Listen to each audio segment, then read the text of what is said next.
Hello. Welcome to another episode of Daily Wisdom Words podcast. I'm your host, Rini O'Day. Daily Wisdom Words is an online community of writers all over the world. Join us every Saturday at 9 a.m. Pacific Standard Time, where we will be talking to some very distinguished guests, each one specializing in a topic you don't want to miss. Hey everyone, I am Neil Torelli and I will be your co-host. We want to thank you for joining us today, and we also want to give a very warm welcome to all the listeners and the Daily Wisdom Words members who are listening to this podcast today. We're both excited to be here every Saturday at 9 a.m. Pacific. Want an exclusive sneak peek at our future guests? Go to our website, dailywisdomwords.com, where you'll have full access to our podcast page, which is updated every Wednesday morning at 9 a.m. Pacific Standard Time.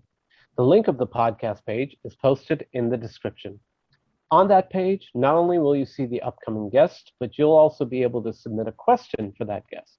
Be sure to enter your email address if you do that. And remember, if we choose your question to be asked on that podcast, you'll be getting a surprise gift from us.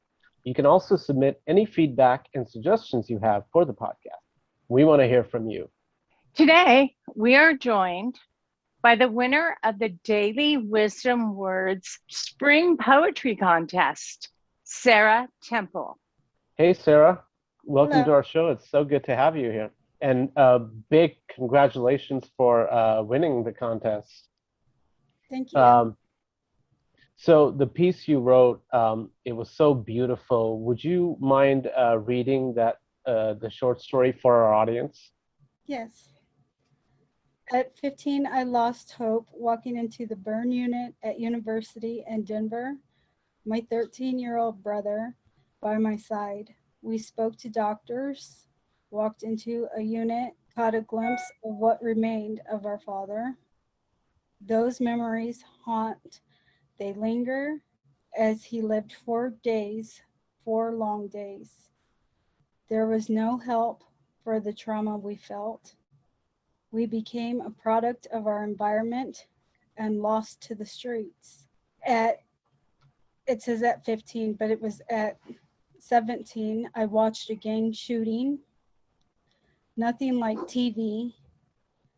Each person being shot had a different reaction, but each one had the same reaction as far as running.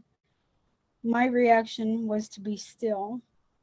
Something said to be still inside, so I just stayed as everything happened. This realization that was now slow motion as one person falls to his knees and another being pulled into a car. This is happening before me. My friends, these people I hung out with, I'm now paying a price forever.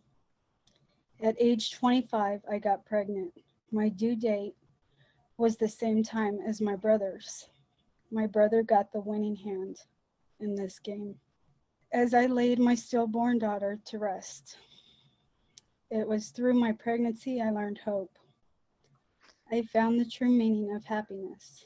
I felt life grow and live inside. I wanted better, not only for her, but myself. After she passed, I had a choice to stay on my new journey or go back to my old ways. I chose this new journey, finding light in the darkness. Sarah, that's beautiful. Just, wow. I'm so sorry that happened to you. Have you ever thought about writing a book? A lot of people has asked me to write a book, but you have to have money to do it. So, Well, you could write it and then find a publisher, Yeah. and then they pay for it. You know, There are ways around it. we'd love to help you. It's a beautiful story, you know. So So much of what you wrote in that story has obviously been very traumatic, I'm sure, for you, and it must have taken such a long time. There's some of the events that stand out to you more than others? Is there one or two particular ones that just you felt really got to you at the time, or is it all more of a kind of running in a chain, sort of one after another? It's there's a lot of trauma, a lot of trauma, but trauma affects people differently. And it affected Sure. me and my brother went through a lot of the exact same trauma. But it affected both of us differently. Right. And he got lost to drugs. We both had drug problem. He ended up staying the addict. And I learned how to become sober and change. Right. Good for you. That's a very good point. And it's just people deal with things differently when it comes to trauma. That's yeah, and you bring up a very good point, because you said two people with very similar events that led to the same trauma, but and yet their paths are completely different. Your brother on one path and you on another. So how did you get through it? Tell us some of the things that, both psychologically as well as on the practical standpoint, what made your journey end differently than his? Because I got pregnant, and I didn't want my child brought up around the same lifestyle that we grew up around. Right. I didn't want that for her. And even though Rain didn't make it, I didn't go back to my old ways. Somebody had to set a good example, and I had to be that example. Did they explain to you why Rain didn't make it? By the way, what a gorgeous name. Thank you. Yeah. They said that something had happened in her brain. And I had asked while I was pregnant, because I have seizures, if I should stay on my medication. And they said yes, to stay on it. And I think that maybe I should have quit taking my medication. I see. Well, to lose a child is absolutely devastating. How have you been able to deal with it? In your story that you told Samantha, you talk about a therapist, and it was the best thing that ever happened to you. This one therapist, was she there for you after the baby? For a little while after I had lost the baby, I had gotten in trouble in Missouri. I had a restraining order on a boyfriend. I did not know he was married. And I seen him for 2 years before I found out he was married. And this wife came back into the picture after 2 years from a different state. And so I ended up getting a restraining order on the two of them, and they kept harassing me.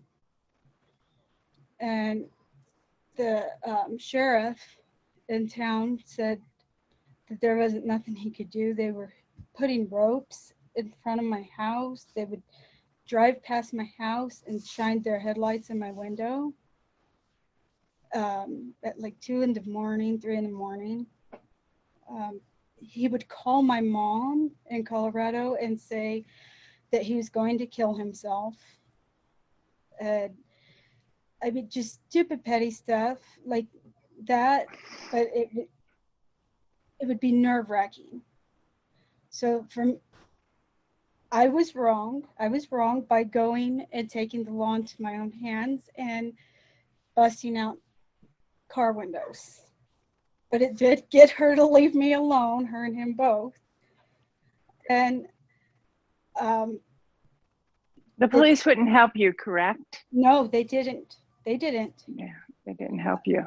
I did have a restraining order on them, but when I would call and say that they was doing stuff, the police would laugh and they wouldn't do nothing.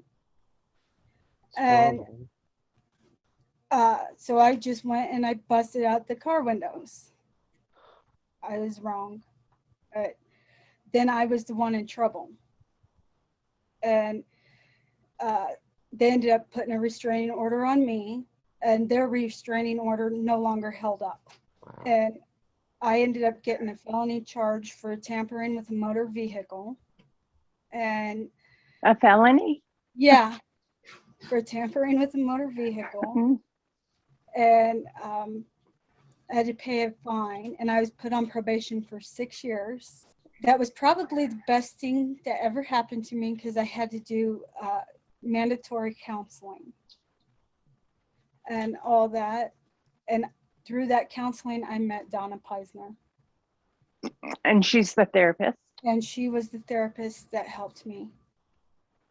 And it was her that taught me how to manage my anger issues and compulsive behavior. And ever since I was a little girl, I was on all these different psych medications, and they made me feel like I always wanted to act out and either hurt myself or other people. So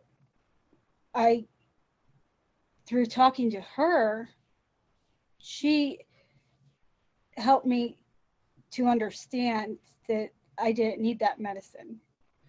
She read my journals and everything, and she said I didn't need that medicine no more, and helped me to deal with stuff on my own.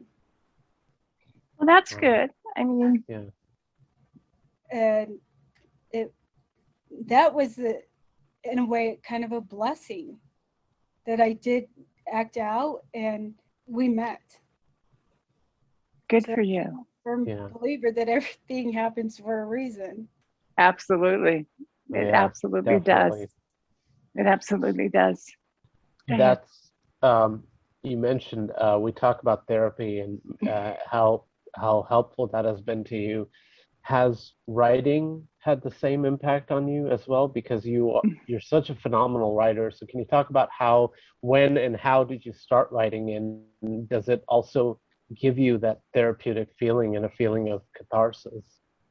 Yeah, when I was a little girl, that was I had a therapist tell me to keep a journal when I was a little girl, and I always did keep a journal, because I've been a therapist since I was real little. Well, there's your book. There's your book right there. Yeah. And you just go through your journal. You have a very interesting story, Sarah. Yeah. I think people would be very interested in hearing it.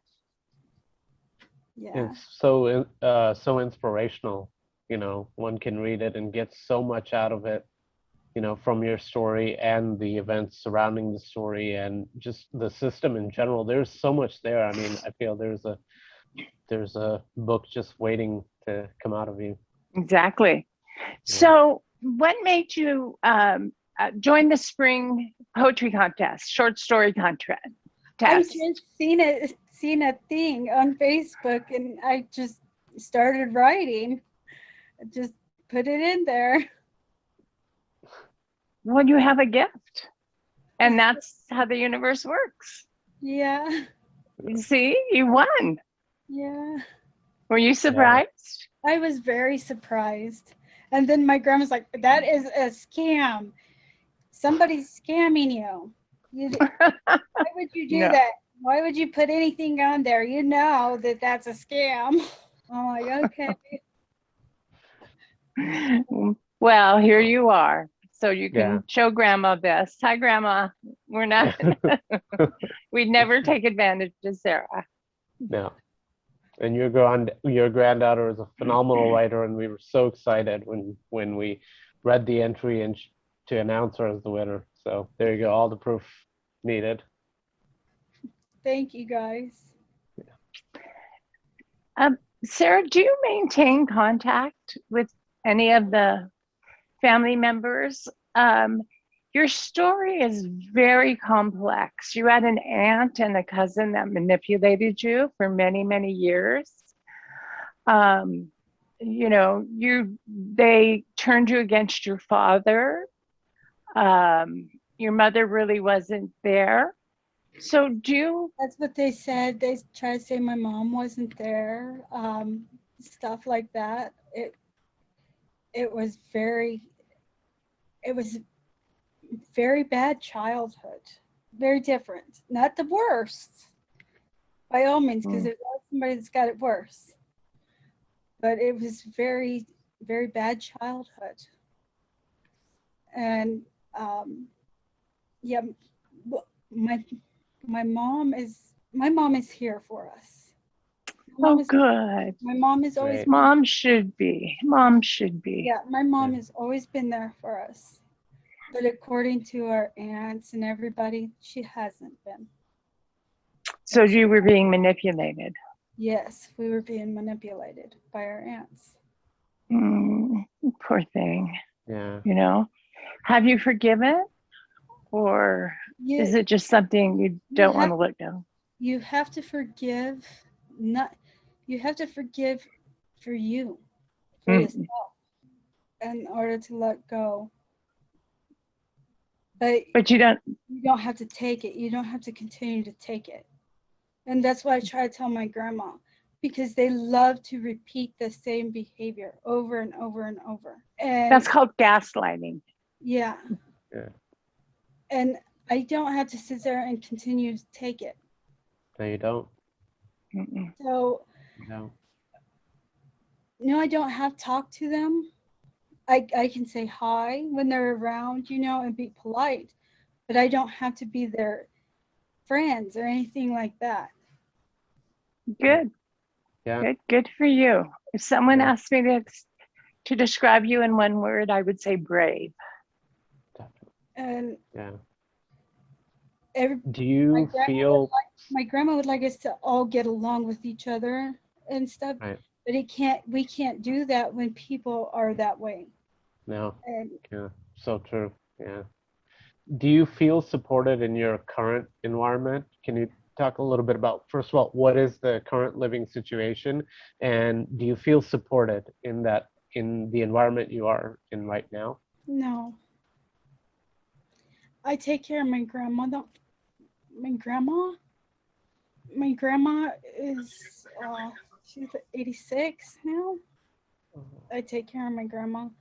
My grandma's very nobody takes care of grandma except for me. My grandma's got all kinds of money. She inherited it from my Uncle Jack.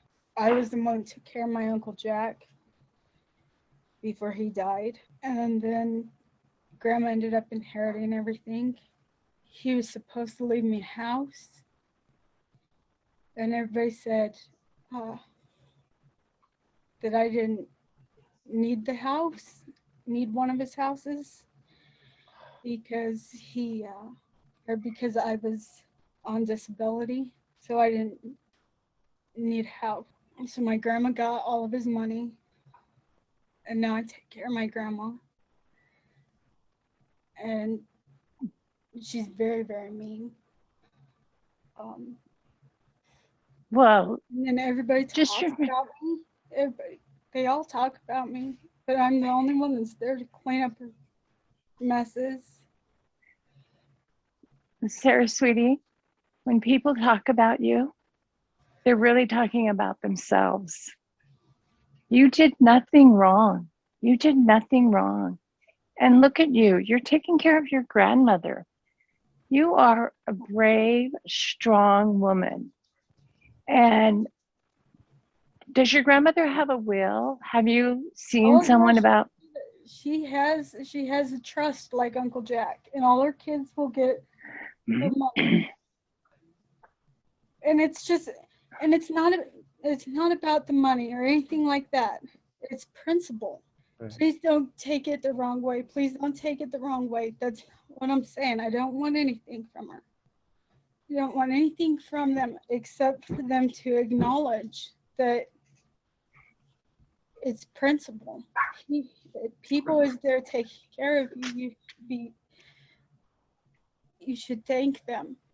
And there's the people that's taking care of you. Of course. And you should be Of grateful course. for that. You should not be mean to them. You don't deserve it.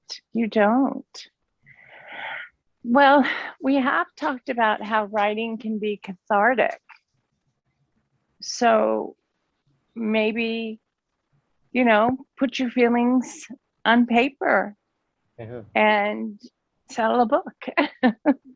If anyone can do it and do it properly and do it in a way that it reaches a large number of people, it's definitely you, Sarah. Yes. And Sarah, do you see yourself as a survivor rather than a victim? Oh, yes. I don't see myself as a victim by all means. And I don't want people to feel sorry for me at all. I don't want to feel sorry for me because I can make it through anything. You have. You made it through a lot. You have. You have. Reading your story it's been phenomenal for me, to understand what, you went through. And if I was there, I would give you the biggest hug because I'm a hugger. And because if anybody needs a hug, you do, But you are an inspiration to many. You're going to be an inspiration to many, many people. I can see that. You need to get your story out there, sweetie. Okay.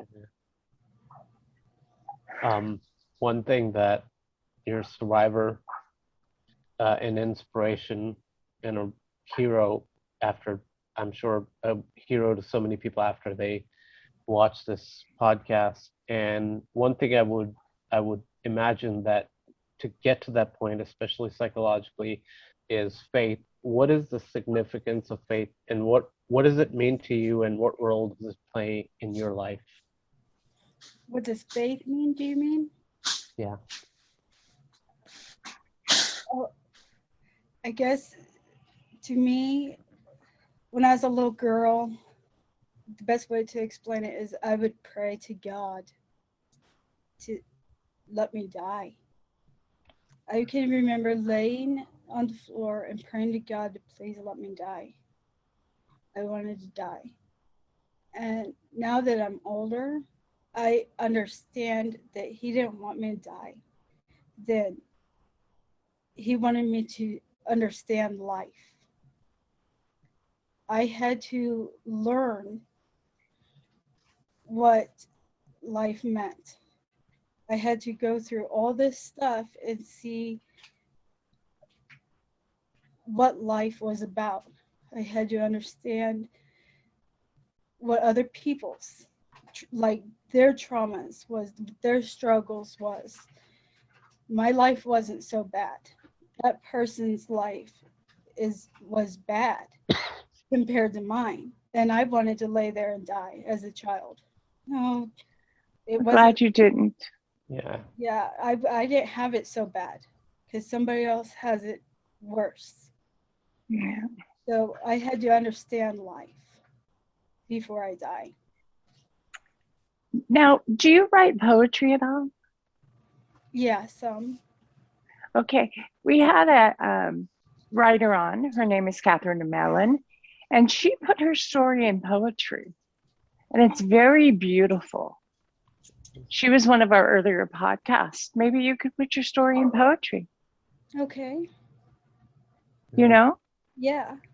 That would be something. Yes. So we'll talk to you about it. Okay? Yeah. Okay. Well, we can't thank you enough for being on. This has been an enjoyable conversation because you never know what someone else is going through. So kindness matters, and you're a very brave woman, Sarah. Very brave. No doubt. Yeah. Thank you so much for joining us and very bravely talking about all these things. And, congratulations once again for winning the contest. There could not have been a more deserving winner, for sure. Oh, could you tell our audience what you won? Oh, I won $250 and Nice. Yeah. and this podcast and a writing thing. You will Well, keep on writing and keep on submitting Keep them. on writing, yeah. thank you. You may get up to the thousands by the time we're done with you. Well, thank you. Definitely, yeah. See it. Well, this brings us to an end to this very sad but ultimately very inspiring story. Great. Join us next week, as we talk once again with the very first guest that we had on this podcast. We're going to have her back. She's a dream expert, a best-selling author, an actress, so much more. We're going to be joined once again by Kelly Sullivan Walden. So don't miss that. And don't forget to submit a question for Kelly by Wednesday of this week. To do that, visit our podcast page at the link in our description. And remember, if we pick a question from you to be on the show, you get a surprise gift from us. We want to thank everyone for joining us today, especially you, Sarah. If you are a writer and not a member of dailywisdomwords.com, sign up today. Just $10 for a lifetime membership. No dues. Take part in our writing prompts and wisdom word blog. Groove a little to the music and build your own social media profile. Meet and interact with other writers just like you. Yep, that's dailywisdomwords.com. Make sure to follow us on Twitter, Instagram, and Facebook. All of the links will be in the description. And don't forget to hit like on this video and subscribe to the channel so you never miss an episode. If you want to show a little extra love to us, we also have a link below for donations. So thank you all for listening. Thank you once again, Sarah, for joining us. And that is it for today. Thank Bye. you, Sarah. You have a Thank good day. You too. Take care.